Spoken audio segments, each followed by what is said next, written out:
Hello, everybody, and welcome back to Battle of the Bangers. I, of course, am your host. My name is Tyler, and I am once again joined by the boys. We have Vape God Brennan. What's going on, folks?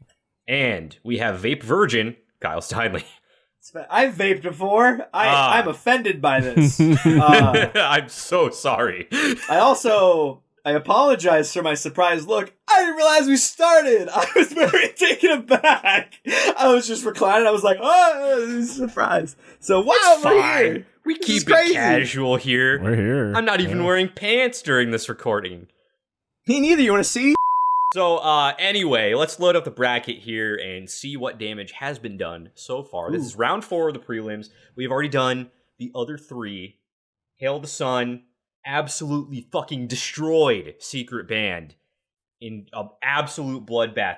Royal Coda just kind of walked past Wellings. Gave him a little tap on the shoulder on the way in. Idola absolutely pile-drived Cianvar into the ground, WWE style. And we are left with the final 2 bands. We have Coletta and Wolf and Bear, 2 of my personal favorite bands on this list. I hate that one of them cannot make it past this round. This really fucking sucks. Before we dive into just breaking down these bands, I would like to point out that I just think this is a very weird matchup. I feel like a lot of these other bands have been a little more comparable. But we have Wolf and Bear, who is basically DGD Jr., and we have Coletta, who like barely even qualifies as Swancore because of how psychedelic and like out there they are. This is going to be interesting. I feel like we're going to have a lot to kind of compare and contrast with these 2 bands, more so than a lot of other ones. So I think we'll start with the easiest one to kind of break down. We're going to start talking about Wolf and Bear, just because they are Swancore to a T. Brennan, of course, we're going to start with you. Tell us what you think about good old Wolf and Bear. I think Wolf and Bear are epic. I think that, they really personify Swancore. Obviously, they have like that duality in vocals. I have no idea what either of the names of the vocalists are, but just like there is something about the post-hardcore vibe where, one guy's screaming and one guy's singing and how they're able to like bounce off each other. And then of course how the instrumentals in the background like really like bring it full circle. Because this band, I mean, obviously they're not at the level of DGD. I mean, they do have Tim Furyk, the bassist from DGD. Right. But like the licks, the tempo changes, the vibe changes, this band likes to go through in like certain tracks. And like the vocal delivery on top of it, I think really proves that this band's underrated. I mean, the fact that they're like such a low seed is kind of shocking to me. I mean, You look at some of the bands in this list, I mean, you get it, but I mean, this band just slaps, and a lot of things that they do, they pull off extremely well. And from Delito to Sight to Street Rat to Twisted Tongues, Red Hen, like they just have so many like bops. Yeah. And of course, like after seeing them live, like you're like, damn, like not only do they pull it off in studio, but they also pull it off live. Yeah, for real.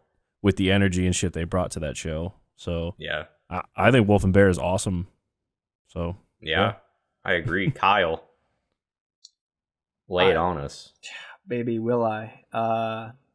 Yeah, I agree with everything you said, basically. There's no conflicting ideas here. Is it safe to say that Wolf and Bear is just like not as known as a lot of these other bands? Is that like a fair statement to make? Yeah, no, that's definitely fair. They're very small. Because I feel like that might be the biggest reason why we see them having such a low seed here. Because like I feel like if they were like a lot more like fucking blast in everyone's face all the time, like they were really like well known, I feel like they probably would be like at least middle of the pack of the seeding in this list. Just because I really, like you said, they are very much like Swancore, boom, like that's what they are. I think the biggest knock against them is just that they're kind of like raw, like like I feel like they give it their all, even like for any kind of little blemishes that might show up in that as well. Like even like, hearing them live as well, I still kind of noticed that. But like the fucking gusto that these guys have for making fucking music is almost unmatched on this fucking list, if I'm being honest with you. Like it's kind of fucking crazy. Yeah, they're bringing it to the level of Idola in some ways. Like when we saw them live as well, I was like, the energy of these shows is like similar, and I didn't expect that. Like when I see like the following Wolf and Bear has versus like Idola, it's kind of crazy that I felt pretty similar energies of the live shows. Yeah. But as far as the music goes, I feel like I pretty much what you said, Brennan. Like I just feel like they are DGD Junior. That's what you said, Tyler. But like they do just really have a great chemistry. The bunch of guys to like have this music that flows back and forth between like vibes, between different riffs and shit. I really fucking like the energy of the guy that screams that I can't remember his fucking name, and I feel really bad. I know. About wasn't he wearing like a fucking kimono or something? He was. When It was like he was. kimono bathrobe thing. And it was just like, oh my god, his like stage presence was just so awesome. It's awesome. It was so funny. What I like is like him and like the lead singer's stage presence kind of like meshed really well together. They almost were like a back and forth kind of thing, like with their energies, and it was really cool. Like I just feel like this band has so much going for them. Yeah. I'm really excited to see what they do next, pretty much, like because we don't have a lot to go off of at the moment, really. That's true. Unfortunately, I hope they're cooking up some new stuff because please, I really do think I mean, just talking about seeing them live, like the lead singer sounded pretty much exactly how he did like on the album, which was so fucking impressive. Like the dude has pipes. You got to give him credit. Also. I do think that, like, you know, we're talking about the seeding, how they're not as popular, which is why they're, like, lower seeded. They don't have as big of a following. I really firmly believe, I'm going to say this right now and hope that it ages like a fine wine. I really think that Wolf and Bear is going to just shoot up the popularity charts in the Swancore scene. I think that several years from now, they're going to be one of the big name Swancore bands. I really do. Because they really are just like, as far as like bands on this list, which are most of the biggest, you know, Swancore bands, they really match DGD's energy the closest, as far as song structure wise, as far as just the overall vibe of the band. They are really just purely in the DGD wheelhouse.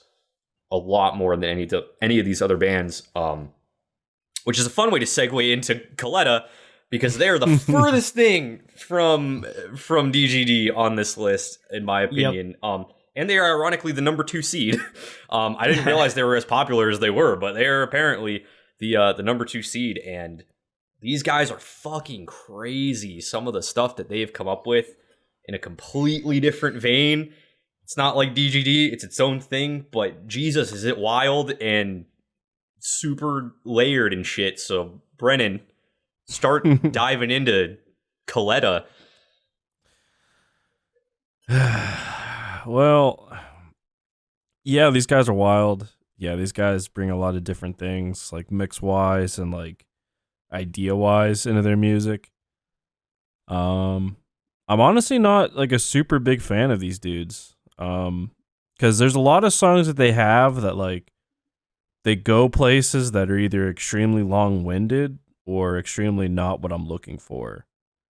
Like the song like Black Rabbit, for example. Like there's like one part of the track where they just kind of go to like the spot where it's like electronic going on, and then like the singer's just kind of like, you know, making noise. It's like what I'm getting from it. And but they have some tracks that are amazing, like Juicy and Bloom and like, you know, Sweet Nothing. But like I feel like that kind of gets like they get in their own way sometimes with like trying to be different, and that doesn't necessarily make them bad. I just feel like sometimes like their energy is kind of misguided, and you know, that compared to a band like Wolf and Bear, where, you know, they're always bringing in different things and always like making like really good stuff out of it, and like they don't really miss like I feel like Coletta does. I don't know. I mean, that's pretty much my take on Coletta. Like, that's fair. To counter your points, because I can kind of agree with that. in a certain light. I would say, comparing these two bands, I think that Wolf and Bear is very good at making like singular songs that are just bops. I think Coletta's music works better if you listen to it in like full album format. A lot of the songs like blend into each other, and a lot of those weird like long-winded things, which I agree there are, especially in the last album. I guess it's the only album because the first one was an EP, but some of those like very long-winded segments, they really are there just as like, not like padding, but like as a way to kind of like blend the songs together in a way, because they do kind of really centralize around this like really psychedelic vibe. And I think that's kind of a way to kind of like hone in on that and just kind of make the things like blend together. Like if you were on acid and you listen to Coletta, you'd probably have a great time.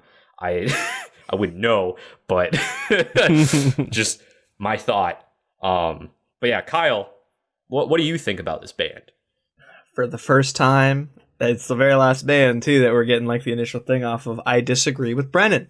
Wow. Whoa. And it's mainly in the fact that you said that they feel misguided. Because I actually feel the exact opposite. I feel like they are very guided in the fact that they always know exactly where they want to go, and they know that they're going to go a lot of really weird ways to get there. Like, even if you may think that, like, maybe they're a little long-winded, which, I mean, like, maybe objectively you could say they are. I think it's pretty cool. But I feel like they are very guided. They know exactly the end point they're getting to, whether it's this song or the next one, and they're going on these cool, fucking crazy, like you said, psychedelic journeys to get there. Yeah. And overall, I think that's the thing about Coletta that I really fucking like, is that they're just throwing fucking anything in there. Because they're just like, you know what? We're going to have this really awesome, like, Swancore bass. Like, bass as in B-A-S-E, like, the center of the song. And then throw in these cool electronic, psychedelic things in there. Really take you on these cool journeys around it, but always coming back to this core. This Swancore. Incredible. But, thank you. Fantastic. Thank you for so that. Much. I mean, that's really generally my take. I really fucking like Coletta. I really like both these bands so much. It is kind of crazy that they're kind of like polar opposites in a way. Yeah. That they're up against each other, and it really fucking hurts. But it's just like, man, do I like the pure, like, young, just crazy, like, on the mark Swancore vibes that Wolf and Bear gives? Or do I love, like, this ambition and this, like, this crazy, like, experimental Swancore vibes that Coletta gives me? And I honestly don't fucking know. I'm still going back and forth in my head. Yeah, I really don't know either. It is just two polar opposite, like, spectrums. It's wild. I would like to also point out, we kind of brushed over the fact that Coletta has rapping in some of the songs. That is true. And that is another layer that they add on to the overall vibe they have going. Also, I guess to kind of go back to the weird, like, elongated sections we were talking about earlier, forgot to bring this up. On their first EP, there's actually a segment where, like, a song ends, and the last, like, minute of it, like, fades into, like, ambient, like, city noise. And, like, a dude on a motorcycle, like, parking and, like, getting his car keys out and, like, getting in the apartment and everything. And then, like, once he, like, settles down, it, like, somehow just seamlessly transitions into the next song. And, like, I can see how, like, if you were listening to just that one song, that would be weird. Like, this is kind of like a weird ending, but, like, listening to it as, like, one cohesive piece, it's so cool to me that they would even think of doing something like that. Like, it's such a weird choice, but I really like it. Like, you're not going to get stuff like that from, like, any other band, you know? Man, I really don't know. Yeah. This is definitely the toughest one. Something that I've been thinking about, I don't know if this influences anybody either way, is that, like, Coletta does seem quite mainstream. I don't know if you have the numbers of, like, how many, like, monthly listeners that they have, because I'm actually kind of curious of that. I do. Coletta has 121,696 monthly listeners. Solid number. Compared to Wolf and Bear, who has 47,200. Damn, that's like just over Secret Band, like 1,000, isn't it, or something? Secret Band had 34,000. Oh, 34. I swapped the numbers in my head. You know what I'm getting from this? We had a bit of a snub and that snub was Pulses. Pulses is literally a DGD clone. Pulses was like the second lowest on the stream list, I think, of the bands I had. I believe that. Yeah, because I had them on the list like for the running, but they just weren't high enough to get in there. Same with Properties of Nature. I like them a lot too, but they were way Properties too of low. Nature. Okay, on the charts. That's kind of surprising for Pulses. Yeah. But my point with like the monthly listeners, is that I feel like I wonder where these bands would be if those numbers were switched, because like Coletta has like this really crazy confidence to do like, these absolutely insane things. I wonder if Wolf and Bear had that much fucking like people behind them that they'd be willing to like go like on this crazy things, you know, like maybe not like as crazy psychedelic motorcycle parking shit, but like maybe to try more things. Cause like I'm curious to know what Wolf and Bear is going to look like a couple years down the road. Like you were saying, you feel like they're going to be top of the scene. Yeah. Wonder if they're going to be a little more honed. What are they going to do? Whereas like with Coletta, you know, I feel like they're super confident to do these crazy things, and it's awesome. But I don't know. It's just something I've been going back in my head about. I don't think that like the listener count really factors into that at all, because it's not like they started out with that many listeners, and the first EP is just as weird as the album. Right. That's fair. Coletta. That's fair. So it's like they just have that like chaotic yet mellow energy that they're able to capture. Like that is just like who they are unapologetically. That's fair. I was just more meaning it like if Wolf and Bear had a big following, what would they like be like looking to do more so than the opposite? I know I said flipping it, but yeah, no, I feel like I don't know. God, it's just so tough to decide. Yeah, I know. This is the worst one. I know, Brennan, you're probably leaning one way more than the other. Oh, Wolf and Bear, hands down. I mean, they don't lose me like Coletta does. They don't like veer off course. I mean, I get like, yeah, like if you're listening to this like in an album sense, it makes sense. But like in previous episodes of other shows we've had, like when songs just end like either really drawn out or really like awfully, then, you know, I usually negate things for that. And I get that a lot with Coletta. I don't get that at all with Wolf and Bear. So I'm going Wolf and Bear. Kyle, that leaves you in a quite the spot. I mean, at least both of us in quite the spot, because you're gonna have to go next though. Yeah, my gut's leaning away, and I think I have to follow it, and it sucks because I really want to see these bands go. But I'm sorry, Tyler. I'm gonna have to go with Coletta on this one because that leaves you in a bad place. Don't make me. You just picked them, so I'd have to pull the trigger. This fucking sucks. Listen, the reason why I want to go with Coletta is because they're like creative, like absolute off the wall shit that they're doing. I respect it so fucking much. I think it's so cool. It's so weird. And that like level of like, I kind of like called it garnish and whatnot with Royal Coda, you know, like obviously this is a very different garnish, but it's like, it's kind of in that vein where like they go that extra mile, add these crazy things. It's so complex. They always get to where they're trying to go, even if it's like semi long winded sometimes. And I respect the fuck out of it. Nothing against Wolf and Bear here, but damn, I respect the craft that Coletta's got going on. So I have to go with Coletta. Well, sorry, I appreciate that both songs have a vote. I don't appreciate that I have to kill one of these. I'm so nervous. What are you gonna pick, Tyler? Oh God, I hate this. Go with your gut. My gut is telling me that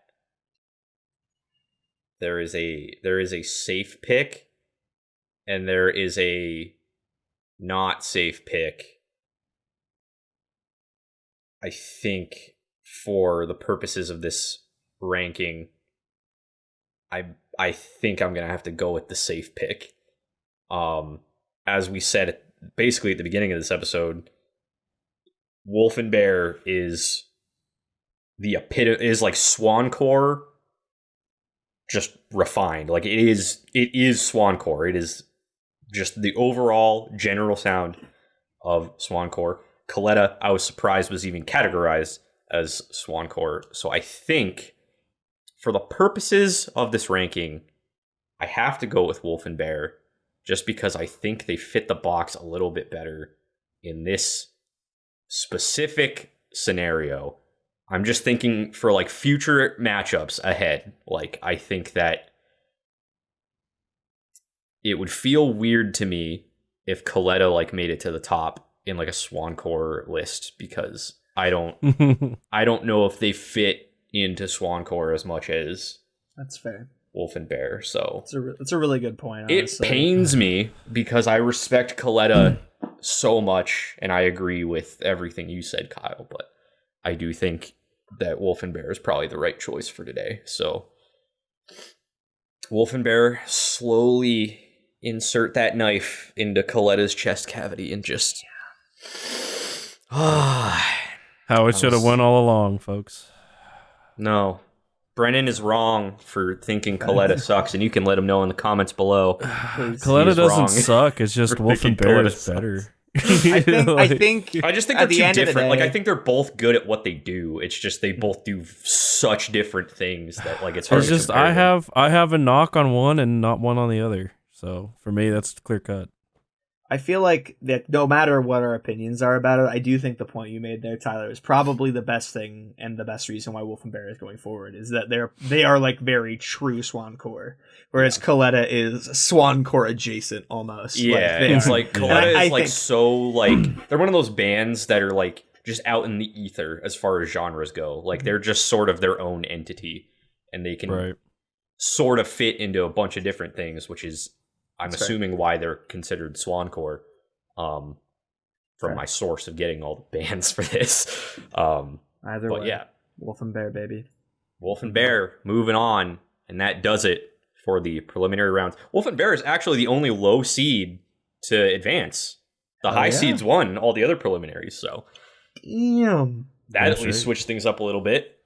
Woo. But yeah, our semifinal matches are going to be Hail the Sun versus Royal Coda and Idola versus Wolf and Bear. Things are only getting tougher as we advance up the bracket. We're going to be doing Hail the Sun versus Royal Coda on the very next episode of Battle of the Bangers. And if you want to see it right when it comes out, make sure you subscribe to the Talks a Lot Boys and ring a dang dong the bell so that you get notified right when that drops. As always, please leave a like on this video if you enjoyed it, because that really, really, really helps out a lot. And also comment below what you thought of this matchup. Do you think Coletta's too weird to be here? Have you never heard of Wolf and Bear? And should you change that? If your answer was yes to the first one, then your answer is yes to the second one. Just Swancore. It's cool. Swancore. Oh. Hey, Tyler. Yeah. I was gonna say, what the fuck are you doing? It's because I have something to say. Yeah. You tell us on social media what your opinions are as well. And while you're out there, why don't you go ahead and follow us on Facebook, Twitter, Instagram, and that good old TikTok. It's pretty great. Thanks. TikTok's a lot, boys. Thank you, Kyle. I always forget we have socials because I don't use socials. Okay. Yeah, do all that stuff throw it too. out there. Would be greatly appreciated. Kyle's working very hard to get our socials cooking, and trying. Help the man out. Give us some followers. Help I think him we out. have like 10. If I get if we hit like 20 followers, no, that's too much. 10 followers on TikTok, I'll do a TikTok trend on our TikTok. I'll do it because I'll make a TikTok account to boost those numbers just because I want to see that shit. I will do a stupid TikTok trend. And then every time we get another 10 followers, I'll keep doing TikTok trends.